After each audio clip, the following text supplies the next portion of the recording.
Welcome back to the Sunday Project. Well, June 30 is the federal government's deadline for institutions to join the National Redress Scheme proposed by the Royal Commission into Child Sexual Abuse. It allows survivors to seek an apology and compensation without going through the courts. Tonight, we can reveal that the scheme has suffered a major rejection from the Jehovah's Witnesses, whose church was heavily criticised in the Commission. In November, 50,000 Jehovah's Witnesses gathered in Melbourne for their international convention. But outside the stadium, former members were demanding answers from Australian church leader Terence O'Brien. 4 people in my family were abused as children. Why are you letting it happen? So where are you staying? Why are you letting this happen to children? It's worse than the Catholics. Despite the impressive turnout at the footy stadium, there are fewer than 70,000 Jehovah's Witnesses in Australia.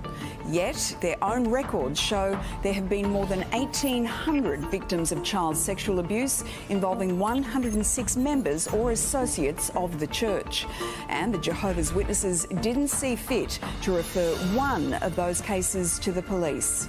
The Royal Commission, which wrapped up 3 years ago, thought 514 alleged abusers within this small church were worthy of police investigation. Stephen Unthank grew up as a Jehovah's Witness in Victoria's Gippsland area. He's been fighting for some kind of justice for 40 years. I was 12. My abuser was an elder. He rose through the ranks in Australia to become one of the leaders in Australia. Straight after the abuse, within the first week, my local body of elders wanted to meet with me. I thought that they knew about it and they were going to help me. I hadn't told anybody at that point. Unfortunately, it wasn't about that. I had been accused of smoking cigarettes. That night, I received a whipping from my father, and that was really painful because I was still sore from being raped. When elders do investigate, they insist on evidence from 2 witnesses before finding the case proven. The Royal Commission said this showed a serious lack of understanding of the nature of child sexual abuse.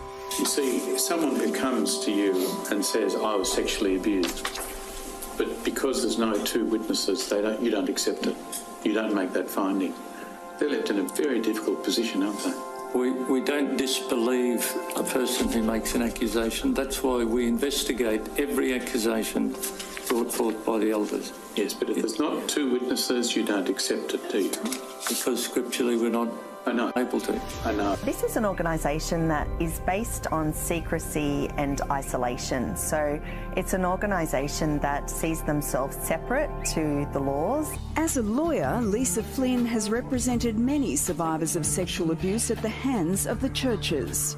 They don't actively report crimes that they have become aware of to police or any other secular authorities. They have their own internal mechanisms to deal with things such as child sexual abuse, and these mechanisms completely fail victims. I would have been 7-ish, 7 roughly, I would say. Simon Philpott lives in Yass, not far from Canberra, with his mum Rita. So I went into the bedroom, into Simon's bedroom, and I noticed this boy, this teenager with Simon, in Simon's room with the door shut and the curtains drawn. When the elders became aware of what had happened, 2 of them paid Rita a visit. Remember, my dear sister, gossip is like a pillow with feathers in it. Once you break it open, you can never get all the feathers back in again. There was no real, what can we do to help you and your family with Simon? What can we offer you? There was none of that. It was just, okay, we're going to sort it out. We'll go and talk to the person and you must keep quiet. Do not talk to anyone about this. Instead, Rita went to the police. Well, that made them very unhappy because now they were being spoken to by the police. And I was not supposed to talk to anyone. Not that they ever said don't talk to the police, but just don't tell anybody. They had to get rid of me. They would tell you otherwise, but disfellowshipping is a great way to silence people, because if you're disfellowshipped, the faithful brothers and sisters will not talk to you. and anything you say will be questioned anyway because you've left Jehovah. He or she can choose to be no longer an active member of the congregation. Understand that? Well, it's a pretty cruel way of dealing with someone, isn't it, who has suffered sexual abuse.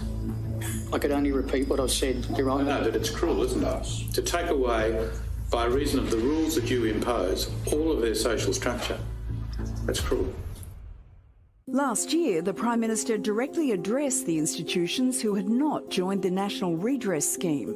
All they're doing in not joining this is doubling down on the crimes and doubling down on the hurt.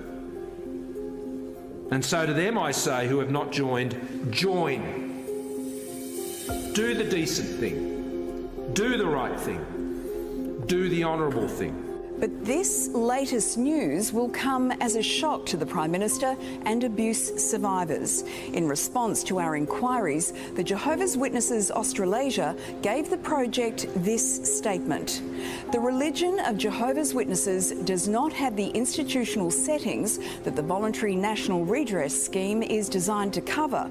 Therefore, the Ministry for Families and Social Services has been advised that Jehovah's Witnesses will not join the scheme. 40 years after the event, Stephen's alleged abuser was finally questioned by police. But he won't be prosecuted because of his failing health. And I understand he's in his 90s, he's frail, and the law in those matters might not be fair, but I also understand his health conditions and I have to accept that. So far, the Jehovah's Witnesses have concentrated on toughing it out. Why are you doing this to the children? 1,006 perpetrators under your watch. You're the leader. Well, really, I would just appreciate an apology and admitting to sexual abuse in the church. Personally, It would help me with closure on decades of my life. For other people, a lot of people just want to be recognised. They want them to recognise that something bad happened. They want them to say sorry. Maybe remember that next time one of them knocks on your door. The cruelty of it all is breathtaking. And believe it or not, there are hundreds of groups who are still yet to sign up to the redress scheme. The federal, state and territory governments are threatening to remove the charitable status of these groups if they don't make the right moves to sign by June 30. Now, there's a full statement from the Jehovah's Witnesses on our website.